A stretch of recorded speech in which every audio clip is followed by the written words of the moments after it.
जय हिंद मेरे प्यारे प्यारे दोस्तों। आप लोग स्वस्थ होंगे, मस्त होंगे, आप लोगों की स्टडी अच्छे से चल रही होगी। तो आप लोगों की स्टडी जो अच्छे से चल रही होगी तो मेरे प्यारे प्यारे शेर और शेरनियों, ठीक है, क्लास 10 और 12 वालों के लिए फिर से एक नया टॉपिक लेके आया हूँ, जो कि जिसमें हमने कहा था कुछ इंपॉर्टेंट बातें हैं, वो आपको हमने नहीं बताया था इसके पहले वाले वीडियो में, ठीक है। तो आज इस वाले वीडियो में हम जो है कुछ शब्दों को हम जान लेते हैं, कुछ अनुवांशिक सामान्य जो है परिभाषाएं हैं, ठीक है, उसको हम जानते हैं। चलिए स्टार्ट करते हैं, ज़्यादा ना देर करते हुए। मेरे प्यारे प्यारे रसगुल्लो, मेरे प्यारे प्यारे टुन्ना मुन्ना, मेरे प्यारे प्यारे रसगुल्लो, मेरे प्यारे प्यारे लड्डू के दीदी, लड्डू के भैया लोगों, आइए देखते हैं पहला पॉइंट क्या कहता है। उससे पहले हम आप लोग हेडिंग क्या डालेंगे? हेडिंग यही डालेंगे मेरे प्यारे प्यारे शेर और शेरनियों, सम कॉमन, ठीक है, टर्म्स है, ठीक है, रिलेटेड टू जेनेटिक्स, यानी कि अनुवांशिक के, ठीक है, अनुवांशिकी संबंधित, किसके संबंधित? अनुवांशिक संबंधित कुछ सामान्य परिभाषाएं, ठीक है। ये हेडिंग डालेंगे। हेडिंग डालने के बाद क्या करेंगे आप?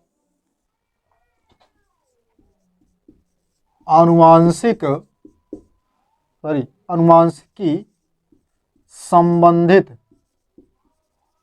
या संबंध, अनुवांशिकी संबंध कुछ सामान्य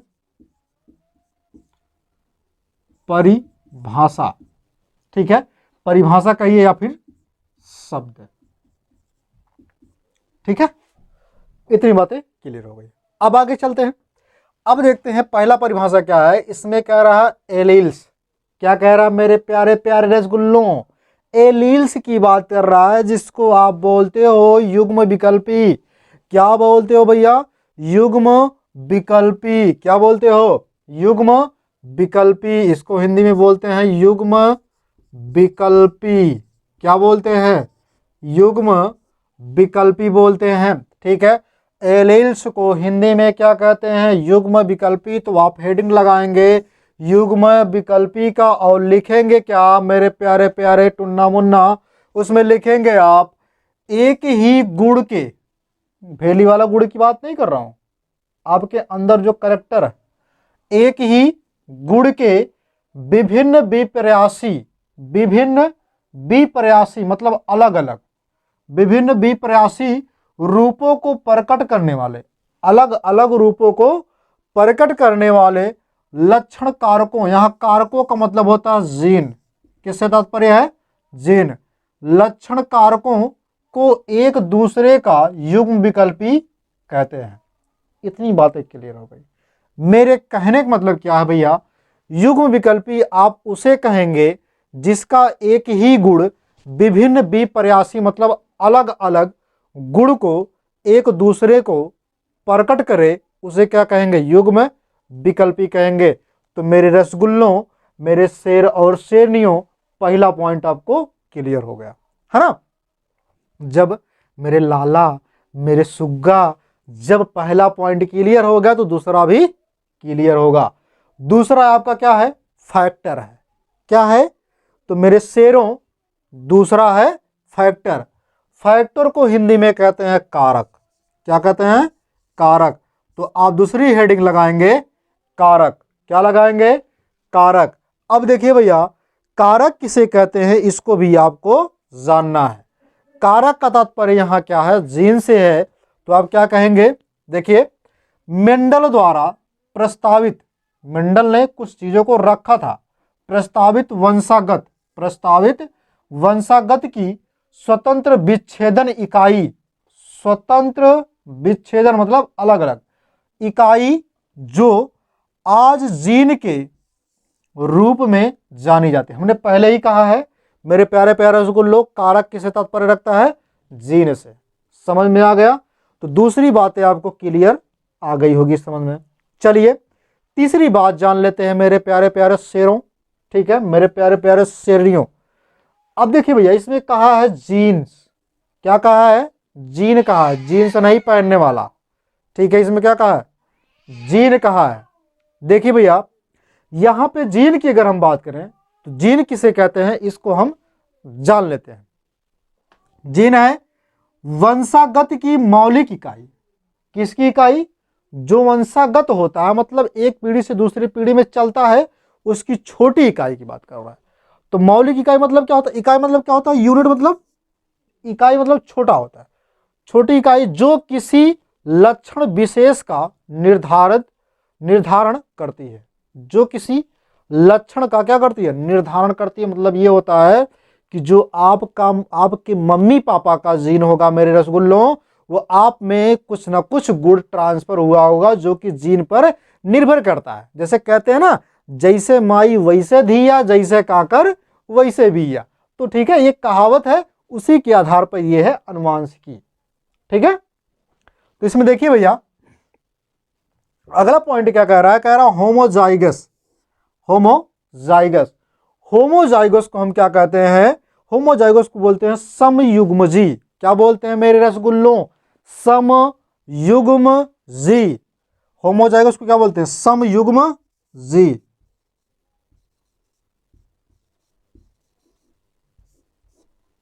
क्या बोलते हैं, समयुग्मजी।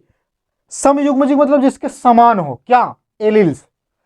देखिए समान एलिल्स क्या हो, समान एलील वाली द्विगुणित अवस्था, समान एलील वाली द्विगुणित अवस्था का मतलब दोनों गुण हो।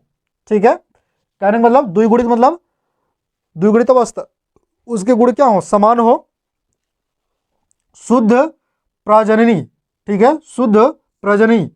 जैसे हमने क्या कहा है अभी भी, सिंपल भाषा, सिंपल फंडम समझाऊंगा अगर आपको। समयुग्मजी मतलब क्या होता है, जिसके युग्मक क्या हो, समान हो, बस जिसके युग्मक समान हो। एग्जाम्पल में आप लिख दीजिए कैपिटल टी और स्मॉल टी, शुद्ध लंबा और शुद्ध बौना। इतना बातें क्लियर हो गए। आ जाते हैं दूसरे, देख लेते हैं। दूसरा कह रहा है हेट्रोजाइगस। क्या कह रहा है, हेट्रोजाइगस। मेरे रसगुल्लो हेट्रोजाइगस की बात कर रहा है। तो हेट्रोजाइगस कहते किसे हैं, इसको हिंदी में क्या कहते हैं पहले ये जान लीजिए। पहली बात तो ऊपर आपने लिखा क्या है, समयुग्मजी, तो इसे क्या कहेंगे, हेट्रोजाइगस मतलब विषम युग्मजी। विषम युग्मजी मतलब क्या हो, जिसके एलील्स क्या हो, अलग अलग हो, यानी कि संकर हो या फिर अलग अलग हो। ठीक है, तो ये क्या होगा, विषम युग्मजी। क्या होगा मेरे बाबू, मेरे लाला, विषम युग्मजी होगा। तो विषम युग्मजी का मतलब क्या होगा, जिसके एलील से क्या हो, समान हो, वो क्या कहलाएगा, सॉरी असमान हो। ठीक है, वो क्या कहलाएगा, विषम युग्मजी। या फिर जिसके युग्मक क्या हो, संकर हो, शंकर भगवान वाला, यानी कि जो चोटी रखाते हैं, ठीक है, शंकर भगवान वाला शंकर हो। ठीक है, तो क्या होगा, जैसे एग्जाम्पल में कौन होगा, कैपिटल टी और स्मॉल टी, कैपिटल टी और स्मॉल टी। ठीक है, इतनी बातें क्लियर हो गई। आगे देख लेते हैं, आगे क्या कह रहा है, कह रहा है फिनोटाइप। क्या कह रहा है मेरे बाबू, क्या कह रहा है, फिनोटाइप। फिनोटाइप को हिंदी में क्या कहते हैं, तो फिनोटाइप को हिंदी में कहते हैं लक्षण प्रारूप। क्या कहते हैं, लक्षण प्रारूप। क्या बोलते हैं, लक्षण प्रारूप बोलते हैं, लक्षण प्रारूप, लक्षण प्रारूप, सॉरी प्रारूप। लक्षण प्रारूप जो होता है, इसको देख लीजिएगा। तो सब लक्षण प्रारूप मतलब क्या है, कि जिसके क्या हो, लक्षण दिखे, रहे भी और दिखे भी, उसे क्या कहेंगे, लक्षण प्रारूप। जैसे जीवधारी के जो लक्षण प्रत्यक्ष रूप से क्या हो, दिखाई दे। प्रत्यक्ष मतलब जो हूबहू दिखे, सॉरी जो आपको दिखाई दे, उसे क्या कहेंगे, प्रत्यक्ष रूप से दिखाई पड़ते हैं, उसे क्या कहते हैं, फिनोटाइप। इतनी बातें क्लियर हो गई। तो मेरे रसगुल्लों, मेरे टुन्ना मुन्ना, मेरे लाला, मेरे बाबू, जीनोटाइप किसे कहते हैं, जिसको बोलते हैं जीन प्रारूप। क्या बोलते हैं, जीन प्रारूप। जीन प्रारूप बोलते हैं जीवधारियों के वे अनुवांशिक संगठन जो उसका जीनोटाइप कहलाता है। अनुवांशिक संगठन जो उसका जीनोटाइप कहलाता है, जो किस पर डिपेंड करता है, जीन पर डिपेंड करता है। किस पर डिपेंड करता है, जीन पर डिपेंड करता है। यानी कि जो किसका बना होता है, जीन का बना होता है। मतलब ये कि जीनोटाइप का मतलब क्या हुआ, कि जो रहे, ठीक है, लेकिन दिखे ना आपको, उसको जीन जीन जीन जो होता है, ठीक है, एक एक चीज उसमें से देखना पड़े। इतनी बातें क्लियर हो गई। अगर इतनी बातें क्लियर हो गई तो इसका स्क्रीनशॉट लीजिए। उसके बाद क्या करते हैं, हम आगे की तरफ चलते हैं।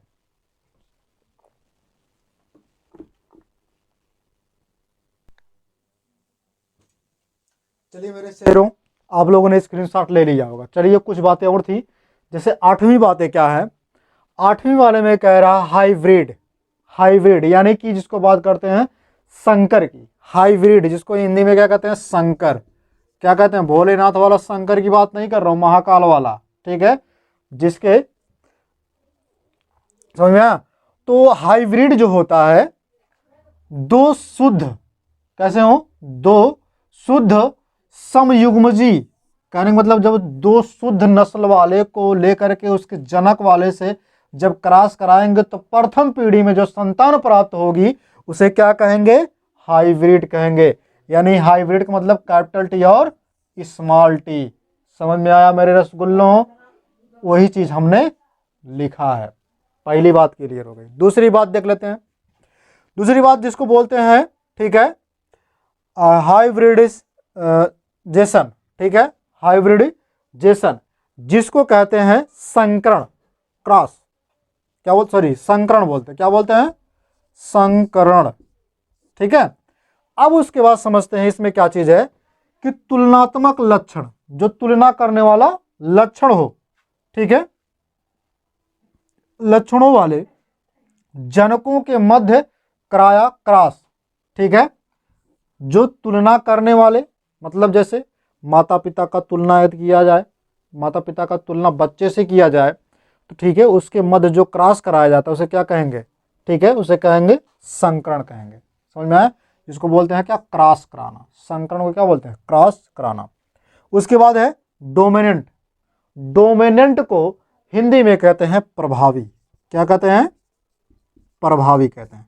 तो मेरे प्यारे प्यारे रसगुल्लों, प्रभावी जो होता है मतलब क्या है कि जो रहे और वो दिखे भी, उसे कहेंगे प्रभावी। जैसे यहाँ पे जो लिखा है, किसी जीन का वह एलील जो वैकल्पिक एलील की उपस्थिति, हमने भी कहा कि जो रहे, उपस्थिति मतलब जो रहे, एलील, ठीक है, में भी पूर्ण रूप से क्या हो, अभिव्यक्त हो, मतलब पूर्ण रूप से क्या हो, मिला हो और दिखे भी। समझ में आ गया। जैसे इसमें कैपिटल टी और स्मॉल टी, इसमें क्या होगा, ये प्रभावी होगा, ये क्या होगा, ये प्रभावी होगा, और ये क्या होगा, स्मॉल टी अप्रभावी होगा, ठीक है। वही चीज हम बताना चाह रहे हैं। अब उसके बाद क्या है, रिसीवेंस, ठीक है, जिसको बोलते हैं अप्रभावी। क्या बोलते हैं, अप्रभावी बोलते हैं, ठीक है। अब अप्रभावी जो होता है, इसको देखिए, अप्रभावी वह एलील जो केवल एक समयुग्मजी अवस्था में ही अभिव्यक्त होता है, मतलब ऐसा एलील्स जो रहे लेकिन दिखे ना, ठीक है, वैकल्पिक प्रभावी एलील की उपस्थिति में छिप जाता है। हमने क्या कहा, रहे लेकिन दिखे ना, जैसे हमने बताया भी, ये है लेकिन क्या हुआ, दिखेगा नहीं, ठीक। इतनी बातें क्लियर हो गई तो आप इसका फट से स्क्रीनशॉट लीजिए। फिर आ जाते हैं 7 फेरों की सातों वचन पर, ठीक है।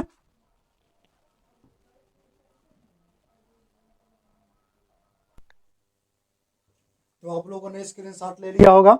चलिए देखते हैं आगे का टॉपिक। आगे का टॉपिक जो कह रहा है, इसमें 7 फेरों के सातों वचन है। तो सातों वचन में से पहला वचन क्या है, इसको देख लेते हैं। पहला वचन है जेनेटिक्स शब्द, अनुवांशिक शब्द विलियम वेटसन ने दिया। किसने दिया, विलियम वेटसन ने क्या दिया था, जेनेटिक्स शब्द दिया था, ठीक है। जेनेटिक्स वर्ड जो है विलियम वेटसन ने दिया था। अगला है, अगला फेरा है, फेरा कह रहा है कि जीन शब्द 1909 में, जीन शब्द 1909 में विलियम जोहानसन ने, किसने, विलियम जोहानसन ने दिया था। ये बहुत ही इंपॉर्टेंट है, ठीक है, ये बहुत ही इंपॉर्टेंट है, पूछे जाते हैं, ठीक है। अब उसके बाद क्या है, पी यानी कि मटर, क्या वैज्ञानिक नाम, साइंटिफिक नेम क्या होता है, तो पाइसम सटाइवम होता है। क्या होता है, पाइसम सटाइवम होता है। इसके 7 जोड़ी लक्षणों का मेंडल ने क्या किया था, स्टडी किया था, यानी कि अध्ययन किया था। किसने? मेंडल ने। ठीक है, यानी कि 14 लक्षणों का अध्ययन किया था। उसके बाद है एलील शब्द। एलील शब्द का प्रयोग पहली बार, ठीक है, ये चौथा फेरा है। एलील शब्द का प्रयोग पहली बार वेटसन ने किया था। किसने किया था? वेटसन ने पहली बार एलील शब्द का प्रयोग किया था। तो मेरे टुन्ना मुन्ना, आइए देखते हैं पांचवा। पांचवा क्या है? ये तो आपका क्लियर हो गया, पांचवा वाला यही था। उसके बाद छठवां क्या है? मॉर्गन। ठीक है, छठवां है मॉर्गन को। ठीक है, 1 2 3 4 5 6, 1 मिनट, क्रमांक ही थोड़ा मिस्टेक हो गया, देख लेते हैं इसमें।